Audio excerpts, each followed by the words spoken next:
O gatilho foi premido. Gostaram do bonequinho ou não?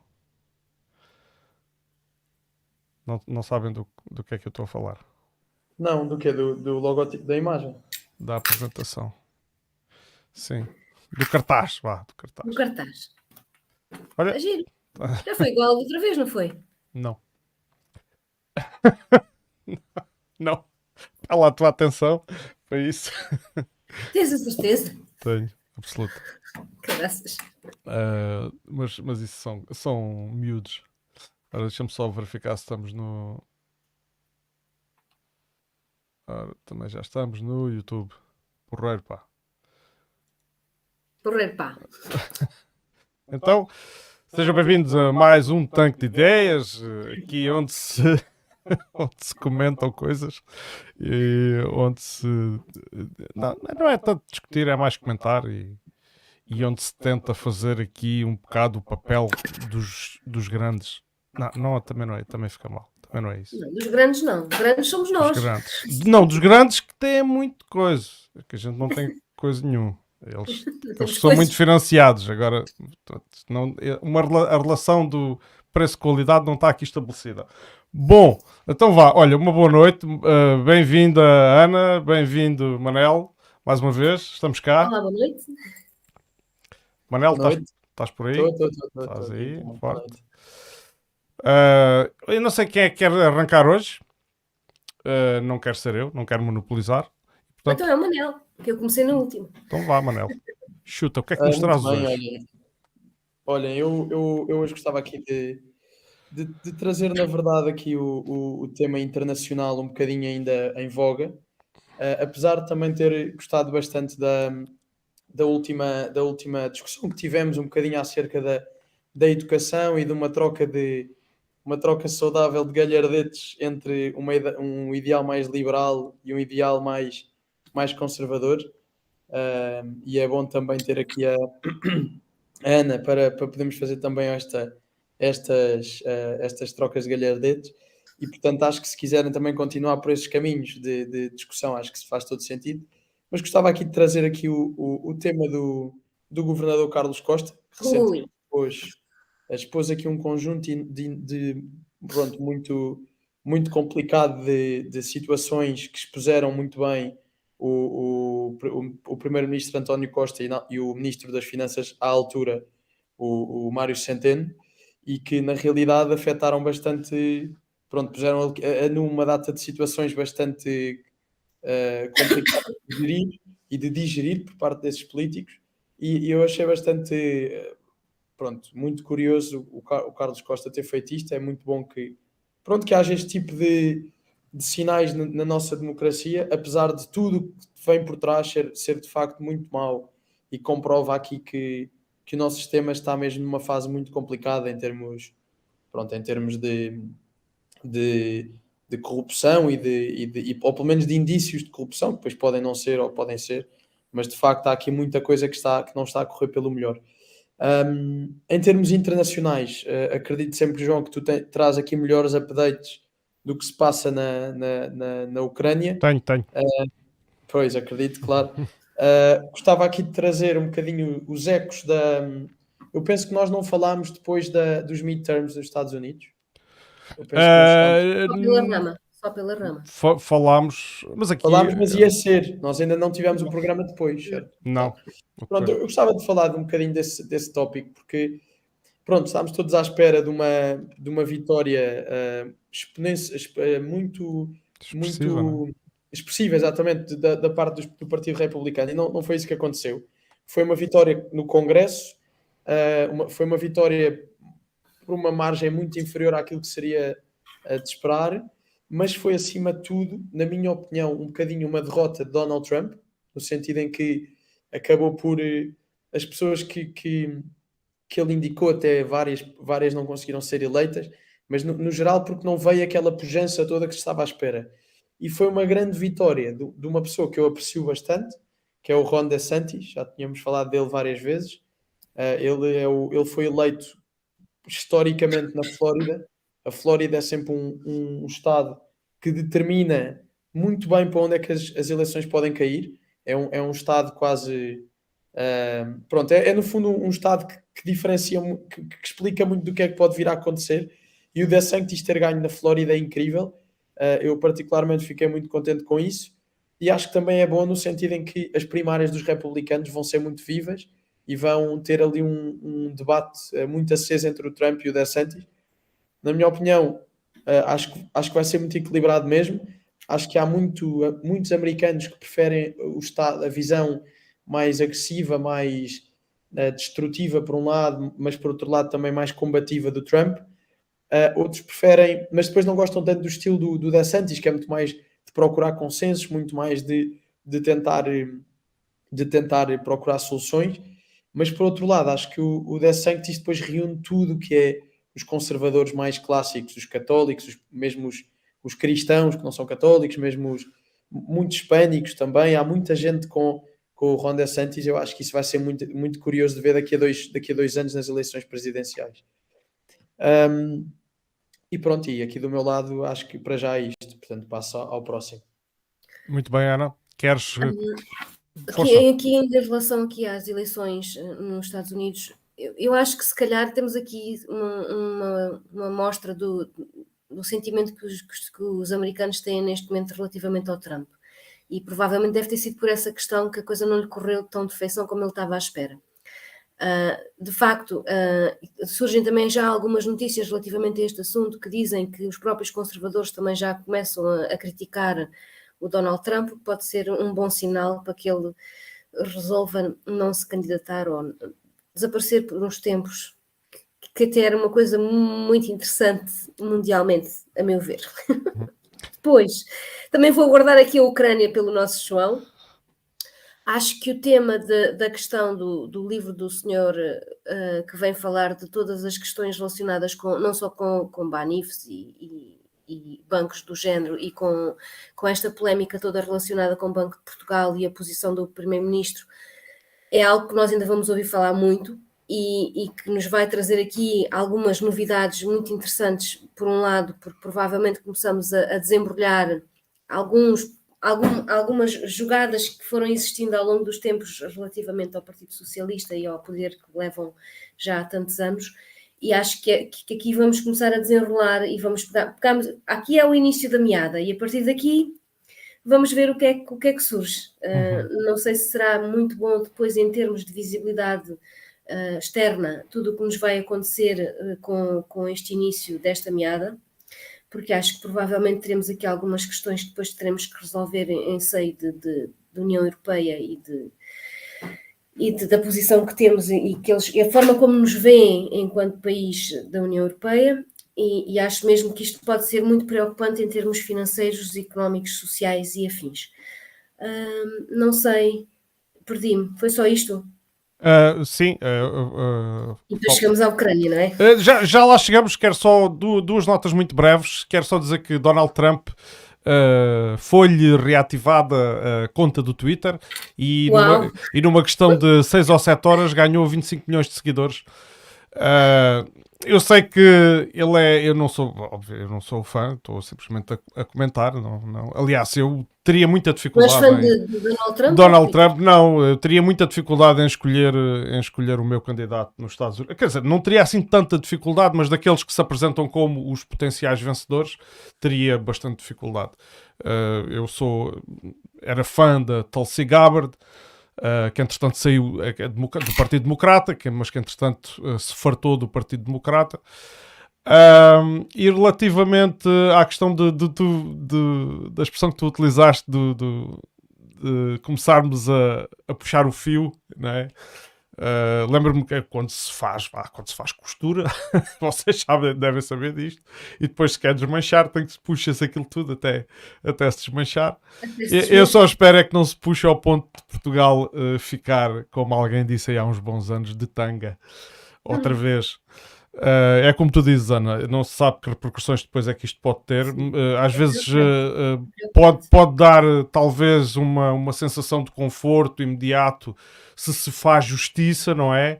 Mas depois isso pode acarretar outras...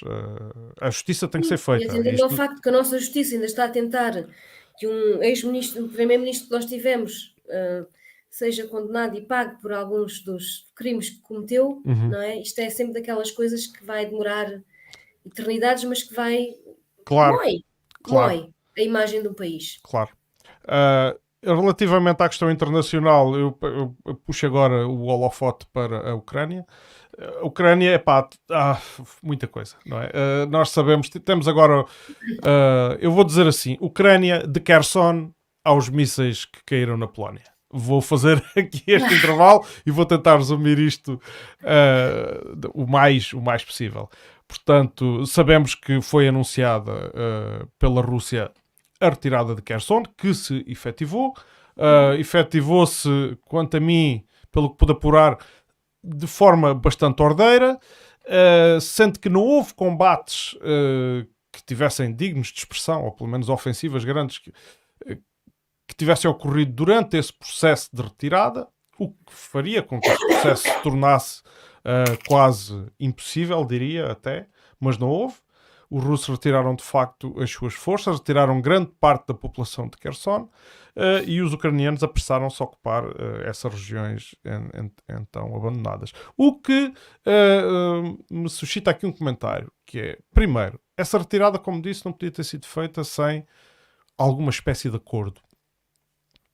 Não sabemos exatamente em que moldes é que foi, não sabemos se foi diretamente entre Ucrânia e Rússia. Eu suspeito que não, eu suspeito que tenha sido um acordo feito entre Rússia e Estados Unidos, ou Rússia e NATO, e suspeito também que exista uma diplomacia camuflada a ocorrer a esse nível, em que a Ucrânia está de facto em segundo plano, e é uma das coisas que decidem entre as grandes potências ocidentais, nomeadamente com os Estados Unidos à cabeça, obviamente, e a Rússia. E não é de admirar, uma vez que o grande patrocinador da Ucrânia e as forças que possibilitam a Ucrânia estar a combater e estar a fazer frente, de modo às vezes até bastante surpreendente e eficaz, são os Estados Unidos e a União Europeia, e portanto é expectável que assim seja. Temos, entretanto, a frente continua não muito diferente daquilo que estava da última vez que falámos, mas a pouco e pouco está a mudar o cenário na frente de batalha. Portanto, esperava-se agora, uma vez que os russos libertaram uma série de forças, dezenas de milhares de homens da frente de Kherson, esperava-se que agora tenham essa força disponível para ofensivas no outro lado, mas a verdade é que os ucranianos também libertaram essas forças e, portanto, também dispunham de um grande contingente. Há quem diga que era até superior ao contingente russo, uma vez que ali ocorriam uma sucessão de ofensivas desde o início de outubro, e, portanto, está um novo jogo, estão peças a movimentar-se no tabuleiro e esperam-se ofensivas dos dois lados. No entanto, aquilo que se observa no terreno, com a conquista de localizações importantes por parte dos russos nas últimas semanas, estou-me a referir os arredores de uma cidade na frente sul que se chama Ugledar, que é rodeada por outras povoações, uma delas que se chama Pavlovka, ou Pavlivka, como se preferir, que foi capturada por os russos. O avanço lento, mas paulatino, portanto, ali constante do grupo Wagner na zona de Artimovsk, estou-me a esquecer do nome ucraniano. Manel, depois te lembrares, ajuda-me. Não me recordo também, João. Perdoem-me. Agora lembro-me, em russo era Artimovsk e em ucraniano é muito diferente, mas eu agora não me estou a lembrar, né? As leituras depois sobre aquilo dão nisto. Portanto, é a zona onde está o grupo Wagner a combater já há muito tempo. Entretanto, as ofensivas mais a norte por parte da Ucrânia não têm tido sucesso, têm sido todas repelidas, e parece-me que relativamente às forças que se esperavam agora ser transferidas de Kherson para outras partes, nomeadamente Zaporizhia, que se esperava que permitisse à Ucrânia fazer aí uma ofensiva, não está a acontecer da forma como os ucranianos esperavam. E isto deve-se a uma coisa, deve-se à destruição da infraestrutura ucraniana por parte dos ataques por drones e mísseis russos. Portanto, esta infraestrutura, este ataque está de facto a ter um peso muito importante na parte militar, e eu temo que terá consequências muito graves da parte humanitária. Porque é a infraestrutura elétrica, nomeadamente. A infraestrutura elétrica faz funcionar, entre outras coisas, a linha férrea, e isto está a condicionar muito o movimento às tropas ucranianas. O que é que eu acho que a Rússia pretende com estes ataques massivos? E já vou falar no caso da Polónia, para terminar isso. A Rússia pretende puxar para a mesa das negociações, mas de forma a que tenha uma posição vantajosa, puxar para a mesa das negociações o governo ucraniano, que até agora tem sido, e ainda há pouco tempo saiu uma notícia na imprensa portuguesa a dar conta disso. Portanto, não é só na imprensa portuguesa, obviamente, ela tem eco na imprensa ocidental, em que Vladimir Zelensky se recusa a negociar com a Rússia sem ser naqueles termos que à partida coloca, que é a retirada total das tropas russas daquilo que são aqueles territórios considerados Ucrânia, e inclusive a Crimeia.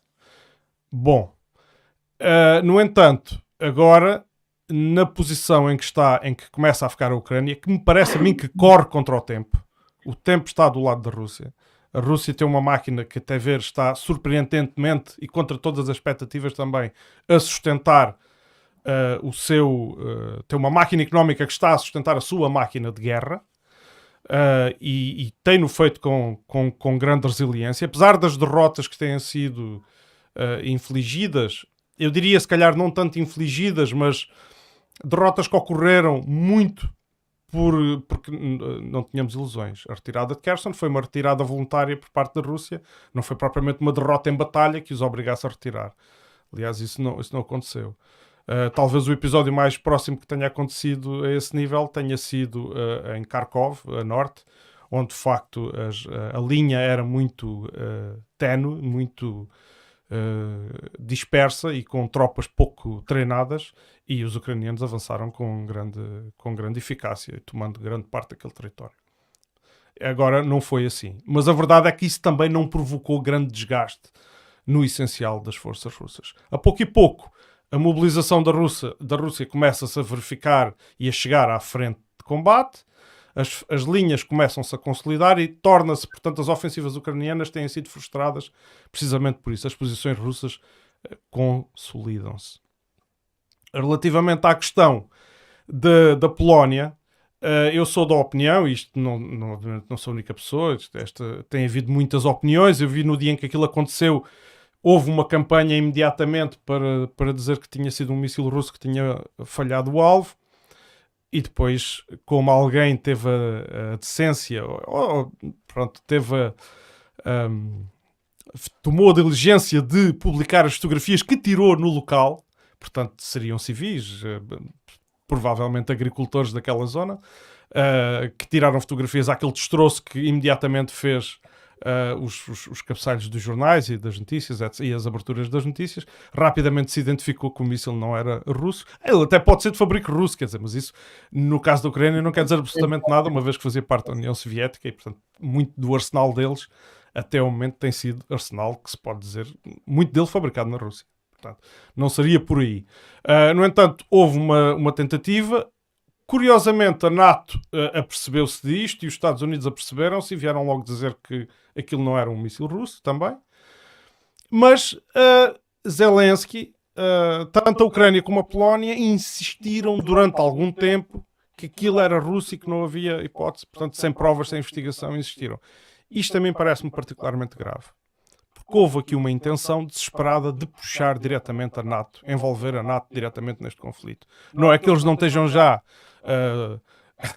subejamente envolvidos, mas a verdade é que isto seria um envolvimento de outra natureza. Seria a ativação do artigo 5, o artigo 5º, que um ataque num membro da NATO é um ataque em toda a NATO e, portanto, todos responderiam com força, e isto seria... portanto, eu acho que é um ato de grande irresponsabilidade. Eu não sei se a 100% não consigo garantir se a Ucrânia tinha esta intenção quando aqueles mísseis que são ucranianos caíram lá, mas pelo menos pelas declarações e pela insistência nessa versão, pareceu-me que sim, e se sim, é pontos, pelo menos a nível de comunicação social, a nível de imagem da Ucrânia, são pontos que a Ucrânia perde, sem dúvida, porque uma escalada dessa natureza é muito perigoso, e estar a mentir ainda por cima para provocar essa escalada, parece-me, a mim, bastante grave. Pronto, eu hoje não tenho mais nada. Se vocês depois, se ainda sobrar algum tempinho para mim, tenho só questões de Odmira, e essas não quero deixar passar. Sim, eu queria só, pronto, acrescentar aqui que eu acho que nesta fase, tudo o que for propício, lá está, a comunicação social, claramente que no mundo inteiro, e concordo só não, claramente que está enviesada a favor de uma coisa e contra outra, não é? Não, é óbvio isso. E no geral, aquilo que nós vemos um bocadinho é quando os temas são muito polarizadores, onde há claramente 50%, 50-50 de opiniões, como as eleições no Brasil, como foram as eleições nos Estados Unidos em 2020. Neste tema da Rússia, se eu disser que as opiniões são 50%, até é um bocado injusto, na realidade, não é? Porque basta pensar que com a Rússia está o Brasil, está a China, está a Índia, portanto é muito mais de 50% que está com a Rússia do que propriamente com a Ucrânia. Mas mesmo assim, ou seja, que não é com a Ucrânia, não é? Eu acho que ninguém está contra a Ucrânia, mas é com a Rússia ou com a NATO, pronto, se quiserem ir por aí. Mas, ou seja, eu acho que nestas questões, onde se cria toda uma noção de que está certo é um dos lados, e que o que está certo é uma das posições, e que o outro é o mal e um é o bem, e por aí fora, o que acontece é que se começa a manipular, ou melhor, nem a manipular, mas começa-se a aceitar muito melhor factos mal explicados para denegrir a imagem daquele outro que está ali. Eu particularmente, custa-me muito que esta guerra ainda continue, preferia que não houvesse, preferia que as famílias ucranianas e as pessoas que estão a defender a Ucrânia, que não saem do seu país, são patriotas, porque amam a Ucrânia. A Ucrânia é uma nação muito, muito antiga mesmo, com uma história muito rica, e as pessoas não saírem de lá e continuarem a lutar, isso é incrível.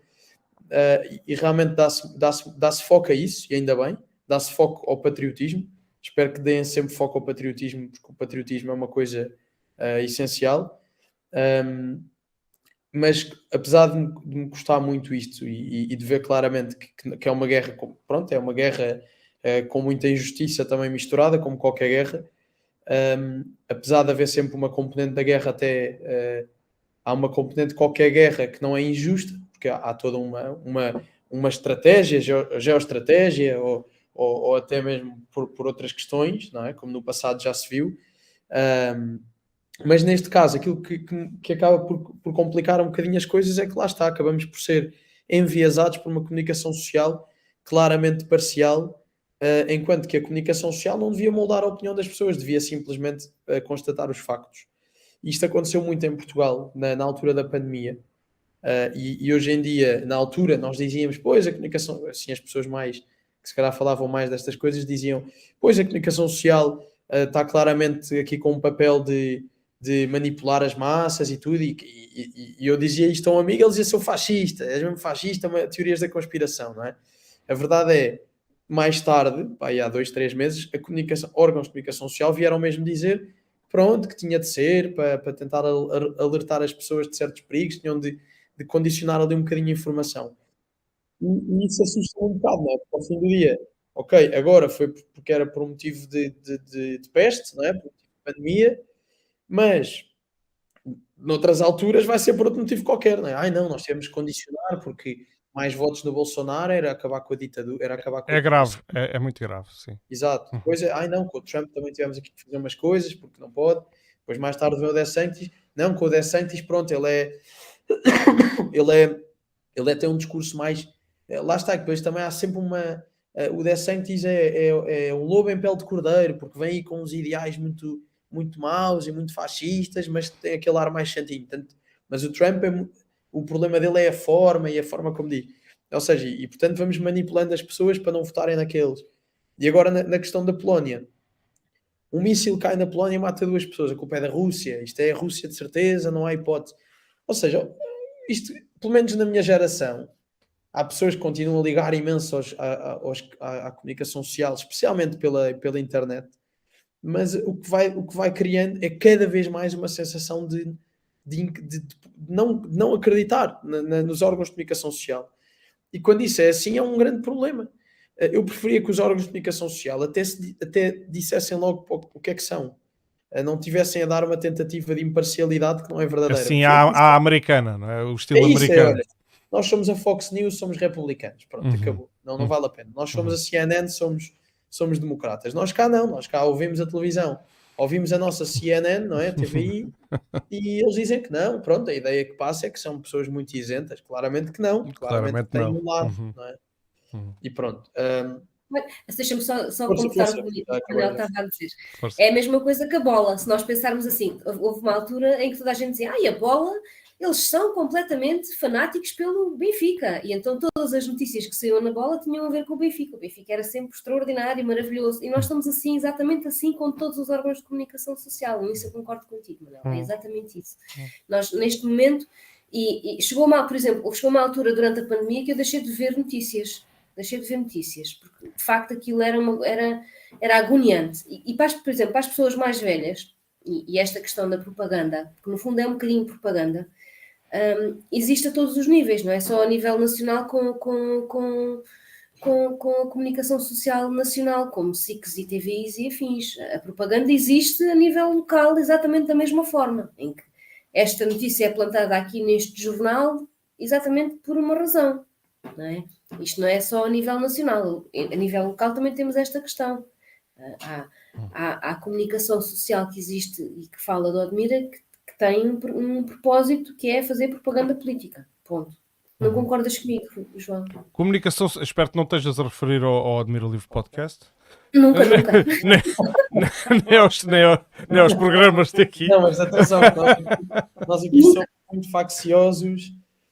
Uma vez que já tivemos gente do PS, do PSD, do CDS, da IEL, do PCP e provavelmente do Bloco. Portanto, sim, e há convites feitos até para participar neste programa, neste espaço, há convites feitos para gente do PS. Não, mas já foi. Eu tenho o Nuno. O Nuno era ainda nos programas da Rio. Mas sim. Pois foi, tens razão. Sim. Mas eu mantive o convite e, portanto, depois, ao fim de uma insistência ou duas, a gente depois também tem que... Não é? As pessoas depois também terão que tomar alguma iniciativa, eventualmente. Temos que incluir pessoas de todas as forças políticas. A ideia não é segregar. Mas existem, de facto, jornais que são claramente capturados pelo poder vigente, sem dúvida nenhuma. Podia dar aqui alguns títulos, mas acho que, como não há nenhum que não seja...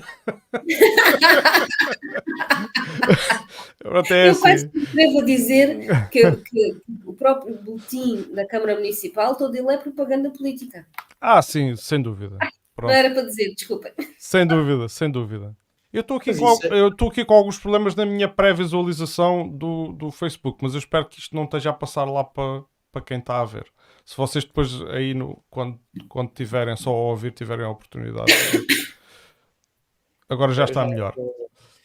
Sim, mas de facto, os órgãos de comunicação social ao longo da história, destes últimos pelo menos 122 anos, ou 130 anos, o que seja, sempre foram um bocadinho um braço armado dos regimes, particularmente dos regimes comunistas, dos regimes fascistas, sempre tiveram essa componente tanto para o mal como para o bem, não é? Cá em Portugal continuámos a ter muitos jornais afetos ao PCP na altura da ditadura, muitos, quer dizer, não foram muitos, mas foram alguns, e nós cá hoje em dia também temos jornais mais afetos ao poder e outros.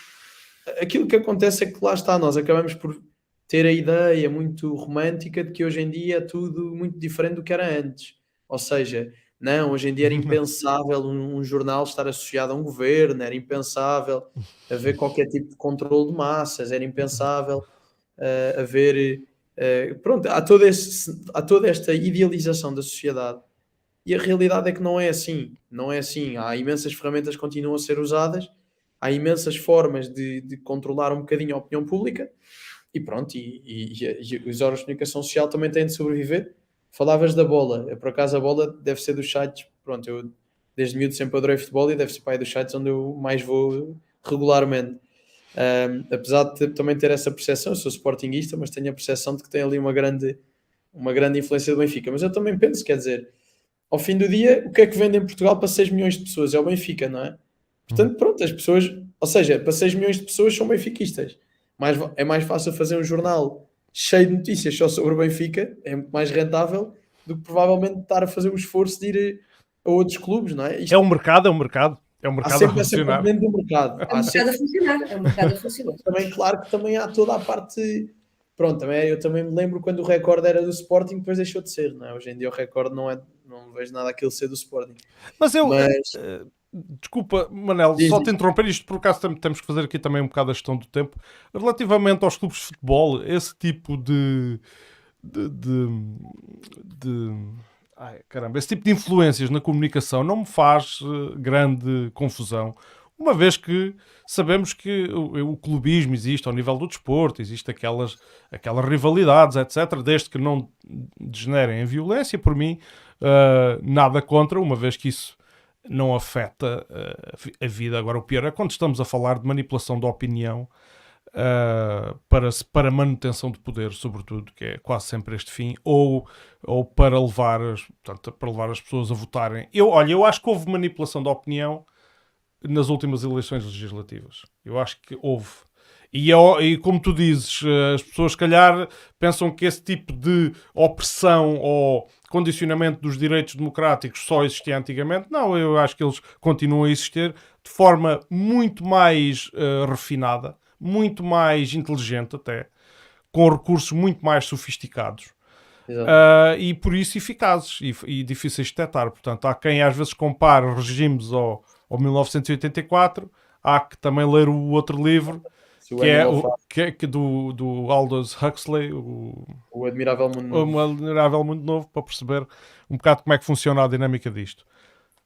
Queria, antes de entrar aqui no Conselho de Odmira, antes de invadir o Conselho pela fronteira norte, queria fazer um breve comentário à COP27. O primeiro-ministro britânico, isto foi uma notícia do Eco, o primeiro-ministro britânico elogia progressos, mas defende que tem que ser feito mais. Eu não sei que progresso é que ele elogia, não sei se foi por este ano termos queimado carvão como se não houvesse amanhã, ou se os combustíveis fósseis continuam a ser a sílaba tónica o motivo principal de muitos conflitos mundiais e estarem no centro da geoestratégia. Mas pronto, ele diz que 1,5 graus continua a ser o objetivo. Não vou dizer mais sobre isso. E na parte do Qatar, porque está aí o Mundial de Futebol, isto vem a talho de fosse, estavam a falar de futebol. O Mundial começou já, não é? Começou hoje. E houve logo uma grande polémica por causa de todos os trabalhadores que morreram e foram maltratados na construção dos estádios. Eu tenho todo o respeito e desprezo qualquer entidade que tenha essas práticas para com os trabalhadores, que são a base da sociedade, mas queria só focar aqui naquilo que disse Marcelo, que diz assim, mais uma vez Marcelo Rebelo de Sousa com as suas declarações, diz assim, Qatar não respeita os direitos humanos, mas enfim, esqueçamos isto. Agora temos que nos concentrar na competição. E isto faz-me lembrar. No seguimento dessa, podemos também falar um bocadinho do Ricardo Araújo Pereira, que vem fazer uma crónica muito gira no Expresso, que está relacionada com esse assunto, que é não sei quê, mas depois avisa-me quando começar o jogo, entre não sei quê. E depois... depois avisa-me, já começou a segunda parte, que é um árbitro, não sei quanto.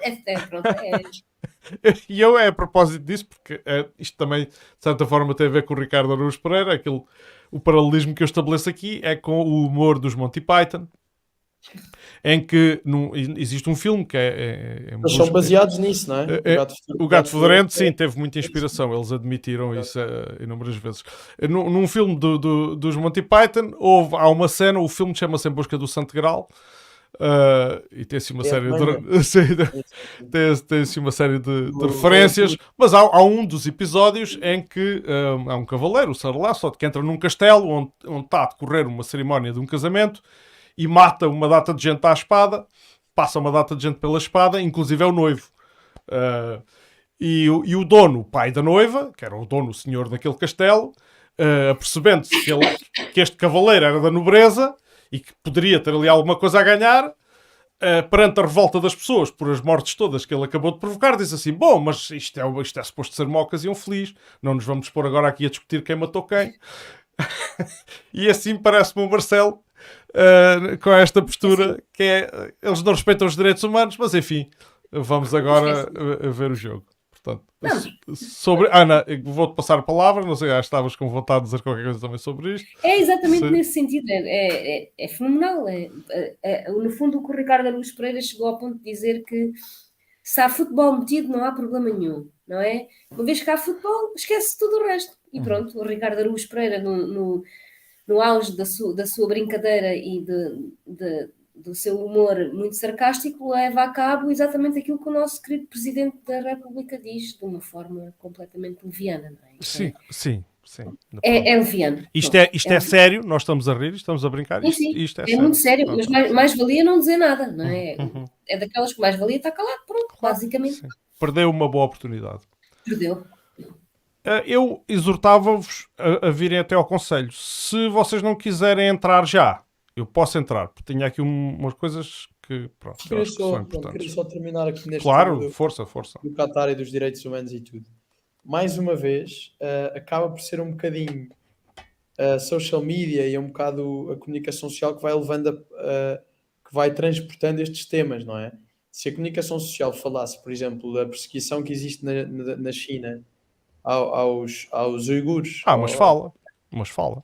A perseguição dos uigures quase não fala. São 10 milhões de pessoas que na China são perseguidos e são mortos pela sua religião. É um tema constante, é um tema que já existe há muitos anos e não é por isso que nós fazemos um boicote aos produtos que vêm da China ou o que quer que seja, não é? Isso ninguém faz. E acho que, sinceramente, acaba sempre por ser esse o problema. Aquilo que irrita as pessoas, no geral, eu acho que é a hipocrisia, não é? As pessoas irritam em vários aspectos, não é? As pessoas não gostam de sentir certos contrassensos no comportamento e nos discursos das pessoas. É isso que irrita nos políticos também. As pessoas irritam-se muitas vezes com os políticos pela hipocrisia, do género. Olha lá, olhem, por exemplo, o Boris Johnson, não é? Quer dizer, com políticas até não muito agressivas, mas um bocadinho, pronto, políticas agressivas contra a pandemia, e depois a ter a festa, não é? Era a hipocrisia, acaba por ser uma irresponsabilidade com grande hipocrisia por trás. E pronto, e ver hoje em dia o Blatter da FIFA a falar do tema do Qatar, a um mês do Mundial, quando sabiam perfeitamente há mais de 10 anos ou 15 Claro. que o Mundial vai ser lá e que há aqueles temas todos. Pronto, as pessoas, nós todos, depois também é preciso ver outra coisa, não é? Até que ponto é que o próprio futebol, que cativa as pessoas, eu gosto muito de ver futebol e pronto, e temos toda esta paixão e tudo, mas isto é o que se diz, não é? O ópio do povo. O futebol é aquilo que vai acalmando um bocadinho as pessoas, as pessoas se revoltassem, se enchessem praças, como enchem para ir ver o Benfica ou o Sporting ou o Porto campeões, como depois não fazem para temas políticos essenciais do país, é simplesmente surreal. Eu acho que é uma das doenças da democracia. É esse ato, essa forma de estar passiva relativamente àquilo que realmente é importante e que afeta as vidas dessas próprias das pessoas, de todos em geral, e depois é a euforia geral quando... Porque é uma linguagem comum, eu também entendo. E isto já entrávamos aqui por uma discussão bastante longa. Bom, como tu dizes, é um ponto de união e um dos fatores é porque é uma linguagem muito simples e que consegue unir as pessoas por terem precisamente por encontrarem pontos comuns. Neste caso está a ocorrer o Mundial, nós somos Portugal, estamos todos em Portugal a torcer por aquela seleção. Exato. E pronto. Mas é curioso só que estás a dizer isso, porque eu acho que muitas vezes nós só conseguimos verdadeiramente reclamar com algum sucesso quando sabemos de onde é que vem o problema. Ou seja, nós vamos a um restaurante, somos mal atendidos. Nós, se reclamássemos genericamente contra o restaurante, sem apontar claramente ali um culpado, era muito mais complicado de perceber, o restaurante perceber e de justificar aquela reclamação. Nós assim sabemos, não, foi aquele empregado que nos tratou mal, portanto vamos apresentar a reclamação. O que acontece no setor público, especialmente em tudo o que tem a ver com o Estado, com o governo, ou pelo menos órgãos de representação, o que acontece, como já falei aqui N vezes contigo, João, é que faz falta perceber claramente quem é que tem a responsabilidade de cada processo num determinado processo. Era aquilo que eu dizia anteriormente. Eu acho que faz todo sentido quando uma pessoa põe, por exemplo, um processo de urbanismo numa Câmara, saber, olha, agora está na secretária, depois passou para o chefe de gabinete, depois passou para o vereador. Olha, agora ninguém me responde nada, vou ver. Olha, está no vereador há 20 dias, porquê? E ter lá uma descrição. O vereador está de férias, ou o vereador está a analisar, há uma inconsistência no parágrafo 9. Sei lá, haver assim, tipo, quase como o blockchain, não é? E no final do processo mandarem-te um e-mail, avalia este pedido. Eu ainda vou um bocadinho mais longe. Eu ainda vou um bocadinho mais longe. Eu até acho que os serviços que têm esse processo, no fim desse processo, deviam fazer uma avaliação do que é que lá se passou. Ou seja, se eu for avaliando constantemente todos os processos que lá estão, eu vou chegar, por exemplo, que aqueles 5 ou 6 processos têm um erro em comum e que aquelas pessoas todas fazem aquele erro. Portanto, a partir do momento do que eu sei qual é o erro das pessoas, eu consigo dizer e trabalhar com os meus técnicos, quando eles recebem, não é? Atenção que o erro mais comum é este. Estão a ver o que eu estou a dizer? Sim. Ou seja, acho que faz falta, para além desse conhecimento do município, do que é que está a acontecer com o processo dele, faz falta depois os próprios serviços municipais fazerem uma avaliação daquilo que lá foi, do que foi feito. E a partir daqui, chegar efetivamente às questões que levam a que um processo demore 6 meses ou 1 ano, ou seja o que for, a conseguir um parecer favorável de licenciamento. Ou seja, se não houver, por parte dos serviços, uma procura de perceber quais são os erros que levaram à demora daquele licenciamento, nunca conseguiremos lutar contra este ad eterno licenciamento municipal de obras. Parece-me a mim. Digo eu. Concordo. E uma vez que estamos e quem fala de licenciamento fala das outras coisas todas. Claro, tudo o que seja processos. Tudo. É preciso avaliar. Serviços prestados. Temos que avaliar o que é que estamos a fazer. E de forma objetiva. Sim. Porque às vezes, dentro depois das próprias divisões, das próprias organizações, e as relações entre as pessoas acabam por destruir um pouco a organização, às vezes porque os critérios não são objetivos. E existem as ambições de cada um para gerir. Muito bem. Caso vocês não se lembrem, entra lá no conselho. Eu vou-vos recordar aqui de um evento que foi em 2013, 14, houve a reestruturação, a reorganização administrativa que fez desaparecer uma data de freguesias. E vocês, se recordam, isto aconteceu na sequência de sermos visitados pela Troika. A Troika é essa, que era aquela entidade constituída pelo Fundo Monetário Internacional, o Banco Central Europeu e a Comissão Europeia. É uma medida que resultou da assinatura de um memorando com esta entidade e eles achavam que havia municípios a mais e entidades a mais e queriam reduzir isto em Portugal. Houve protestos, houve autarquias que, por exemplo, a forma de protestarem era não adiantarem nomes de freguesias para extinguir, portanto, no fundo, absterem-se do processo. A própria ANAFRE apresentou-se contra a agregação forçada de freguesias e foi muito questionado, isto deu muito barulho na altura, mas o que é certo é que aconteceu. O nosso Conselho não foi exceção, houve um grande mal-estar, isso foi muito debatido na Assembleia Municipal, ao longo de várias reuniões, houve um grande mal-estar. Na altura o Governo Central era a coligação PSD-CDS e portanto, as forças maioritariamente à esquerda representadas na Assembleia Municipal, incluindo os grupos à direita, portanto, conseguiu-se ali uma unanimidade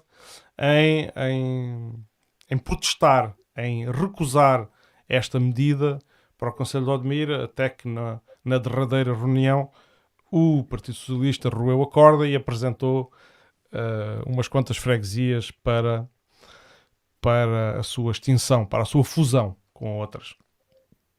Bom, isto é só para fazer aqui o enquadramento. E porque é que eu estou a falar nisto novamente? Porque, entretanto, em 2021, a lei que tinha sido, isto era uma lei de 2012, esta da reorganização territorial, foi revogada e deu origem a um documento mais atual em 2021, que foi promulgado em 2021 pelo Presidente.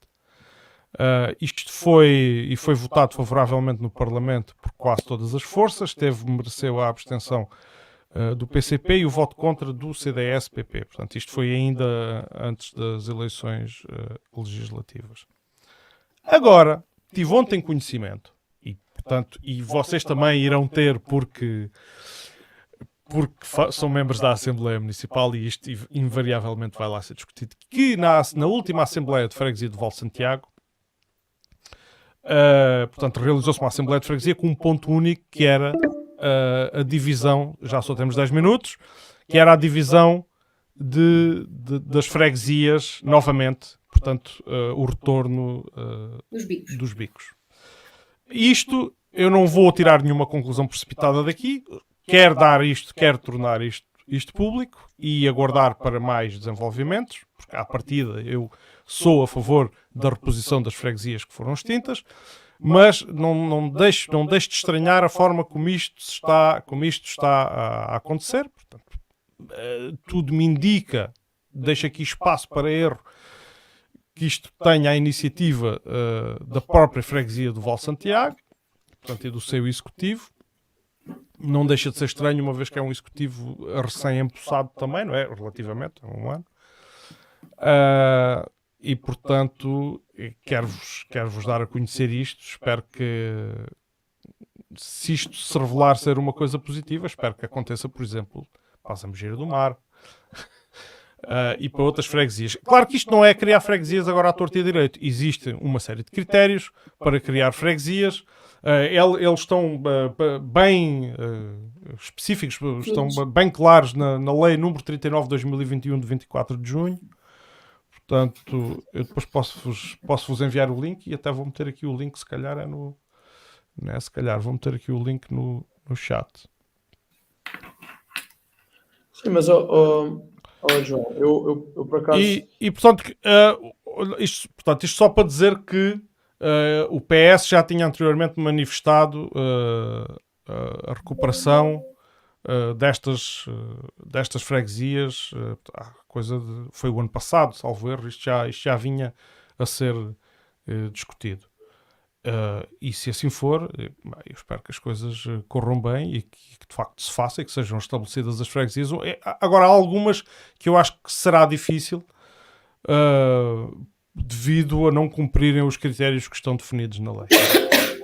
Nomeadamente, isto para a maioria das freguesias exige um mínimo de 750 habitantes, mas há uma lista delas que eu acho que a nossa região, na qual a nossa região está incluída, em que são cerca de 200 habitantes, pouco mais do que isto, que é necessário para formar uma freguesia.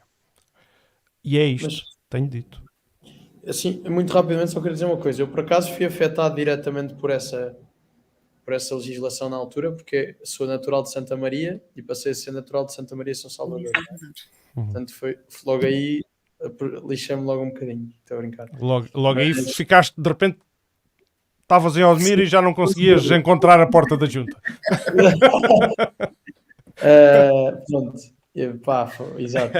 Não, mas depois uma coisa que eu acho que faz falta a Portugal, às vezes, é fazer um bocado uma avaliação muito mais profunda e pensar se de facto faz sentido que a organização do país acabe, cuja última célula são as juntas de freguesia, seja assim dividido.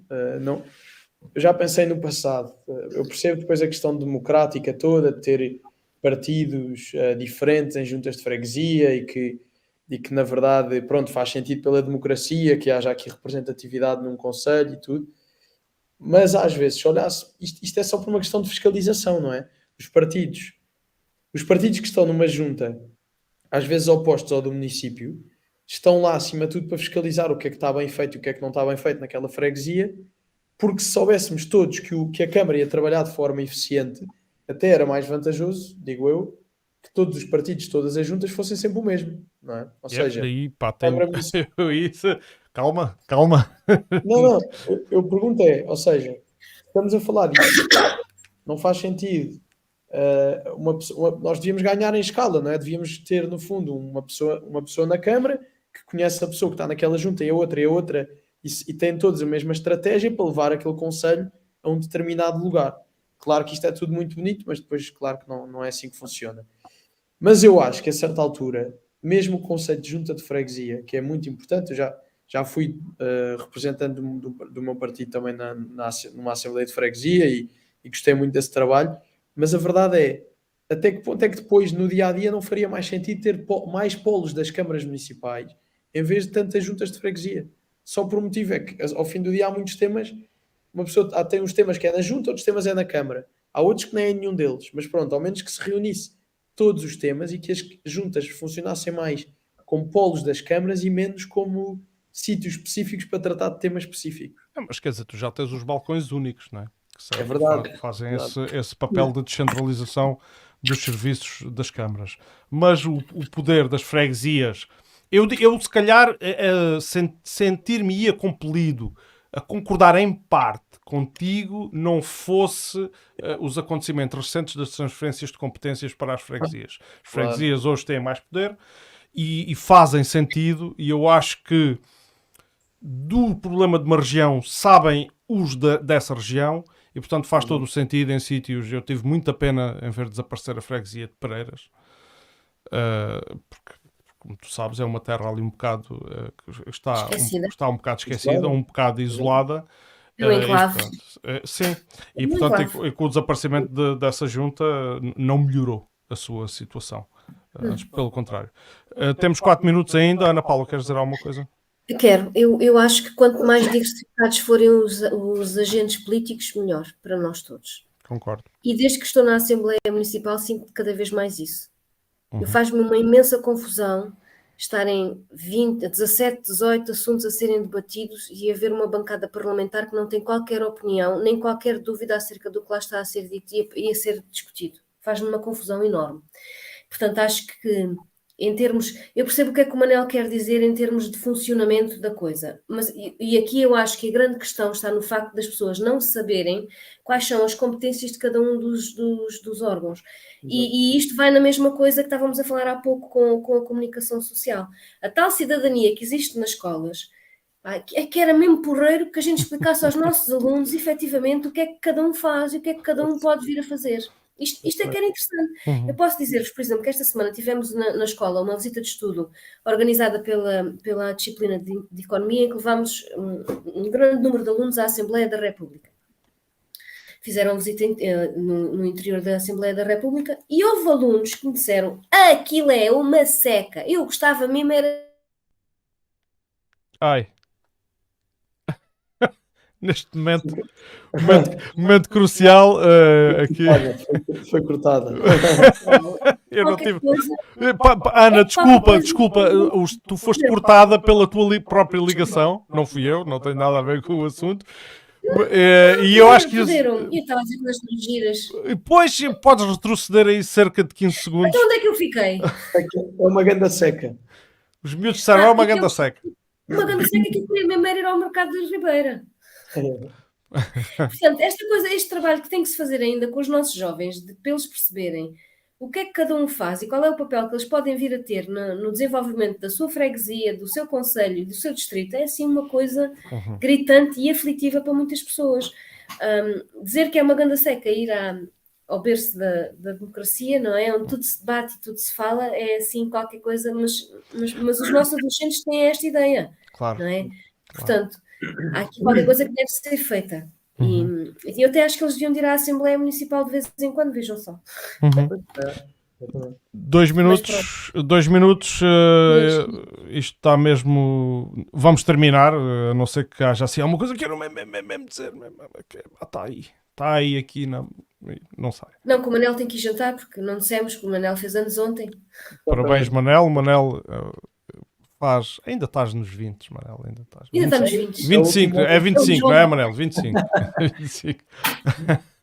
Não, mas não. Muito bem. Então, assim encerramos este tanque de ideias. Há outros.